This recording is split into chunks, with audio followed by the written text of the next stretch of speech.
अजय चौटाला कहते हैं कि चौधरी वीरेंद्र सिंह कौन होते हैं, वो मात्र एक प्राइमरी मेंबर हैं पार्टी के। नहीं नहीं, प्राइमरी मेंबर तो हैं, लेकिन मैं 14 चुनाव लड़े हैं, 5 बार एमएलए रहा हूँ, मेरी धर्मपत्नी एमएलए रही है, जिनका आप नाम ले रहे हो उसी के बेटे को हरा के वो पिछली बार विधानसभा में गई थी। मेरा बेटा मेंबर पार्लियामेंट है, मेरे फादर मिनिस्टर रहे हैं, एमएलए रहे हैं।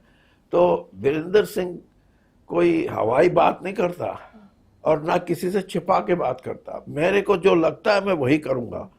अब ये तो पार्टी को देखना है, इसका आकलन अजय चौटाला जी नहीं कर सकते, इसका आकलन मेरी पार्टी को करना है।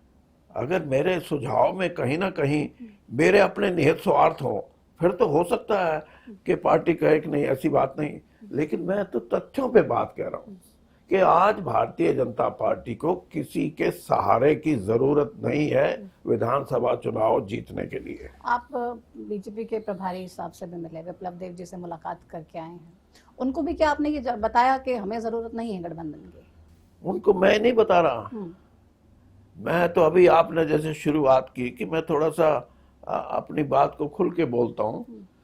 भारतीय जनता पार्टी के 99.9% क्रियाशील member, leader, MLA, ex MLA, MP सब ये कहते हैं कि हम तो अकेले चुनाव लड़ेंगे, इनके साथ अगर चुनाव लड़ेंगे तो हमारे लिए बहुत समस्याएं पैदा हो जाएंगी। विप्लव देव जी ने आपको बताया कि 0.1% नेता वो कौन है जो कह रहे हैं कि हाँ इनके साथ भी चुनाव लड़ सकते हैं?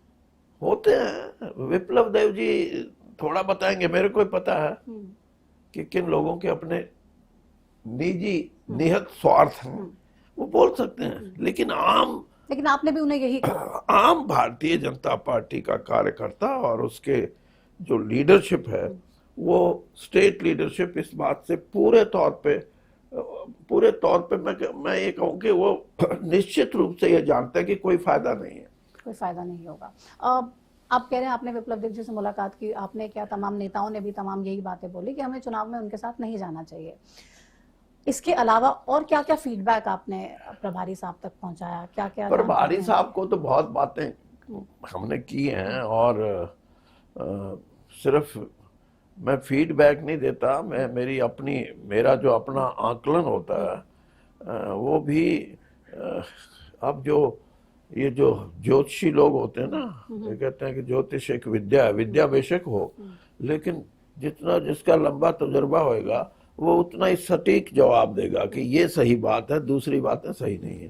तो जिसके राजनीतिक जीवन में 50 साल चुनावी राजनीति में चले गए, कम से कम हम जिसको भी बोलेंगे उसको इतना जरूर कहेंगे कि स्थिति तो ये है, बाकी आप समझ सकते हैं, आपकी मर्जी है, लेकिन हम ये जानते हैं कि जो हम बोल रहे हैं किसी न किसी आधार पे, ये नहीं है कि सिर्फ बोल दिया।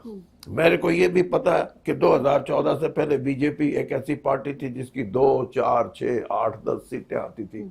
आज बीजेपी वो पार्टी नहीं है, और इसलिए नहीं है कि बीजेपी ने एक साहस किया 2014 में, जब आदरणीय मोदी जी को देश की बागडोर मिली दिल्ली में बैठ के, तो तब हरियाणा में ये फैसला हुआ कि बीजेपी अब किसी के सहारे नहीं अपना आप चुनाव लड़ेगी, तो उनको स्पष्ट बहुमत मिला। हरियाणा के लोगों को भी मौका मिला कि अभी तक तो वोट करते थे कांग्रेस को या इनेलो को, कभी उसका नाम इनेलो, कभी लोकदल, कई नाम थे ना, और जब लोगों को लगा कि अब चॉइस तुम्हारी बड़ी हो गई, एक और पार्टी भी मैदान में आ गई, तो लोगों ने दे ऑप्टेड फॉर बीजेपी, और बीजेपी को स्पष्ट बहुमत दे दिया।